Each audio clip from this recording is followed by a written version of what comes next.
Hello അസ്സലാമു അലൈക്കും. ഇന്ന് വൈകുന്നേരം ഇവിടെ നല്ല മഴയാണ് കേട്ടോ. നല്ല ചൂട് വരുന്ന ആ ചൂടിന് നല്ലൊരു മഴ പെയ്തപ്പോൾ നല്ലൊരു സുഖമുണ്ട്. അപ്പോൾ എന്തെങ്കിലുമൊക്കെ ഒന്ന് കഴിക്കണം എന്നൊരു പൂതി. അപ്പോഴാണ് നോമ്പിന് കൊണ്ടുവന്ന സാവുന്നൊരു ഇത്തിരി ബാക്കിയുണ്ട്. അപ്പോൾ അത് വെച്ചിട്ടൊരു പായസം ഉണ്ടാക്കാം.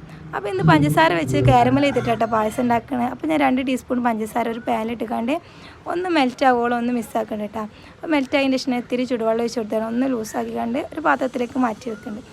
അപ്പോൾ ഇതിന് മഴയൊക്കെ ഒരുവിധം അവസാനിച്ചിട്ട് പെയ്തുകൊണ്ട് നല്ല തണുപ്പുണ്ടായിരുന്നു കേട്ടോ. നല്ല മഴയാണ് കേട്ടോ പെയ്തത്. നമുക്ക് ആ പാനിലേക്ക് ഇത്തിരി നെയ്യ് ഒഴിച്ച് കൊടുക്കാണ്ട് അതിൽ നമ്മൾ അണ്ടി മുന്തിരിയൊക്കെ ഒന്ന് മൂപ്പിച്ചെടുക്കണ്ടേ. വരുന്ന സമയത്ത് നമുക്കതിലേക്ക് എന്ത് ചേർത്ത് കൊടുക്കാം, നമ്മൾ സേമിയ ഉണ്ടല്ലോ അത് ചേർത്ത് കൊടുക്കട്ടെ. അപ്പോൾ എൻ്റെ കയ്യിൽ വറുക്കാത്ത സേമിയാണ്. അപ്പോൾ ഞാൻ അത് ഇട്ടുകൊണ്ട് ഒരു 2 മിനിറ്റ് ഒന്നും ഇങ്ങോട്ട് വറുത്തെടുക്കുന്നുണ്ട് കേട്ടോ. ഒരുപാട് വറുത്തെടുക്കും വേണ്ട, നമ്മൾ സാധാ പായസത്തിന് വറുത്തെടുക്കണ പോലെ കേട്ടോ.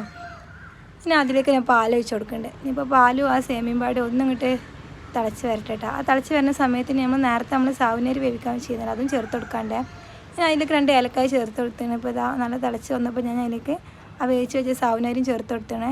ലാസ്റ്റായിട്ട് നമ്മൾ കാരമൽ ചെയ്ത പഞ്ചസാര ഉണ്ടല്ലോ അതും ചേർത്ത് കൊടുത്തത്. അപ്പോൾ സംഭവം ഇതൊരു പായസത്തിൻ്റെ ഒരു ടേസ്റ്റ് അല്ല കേട്ടോ, ഒരു ഡെസേർട്ട്.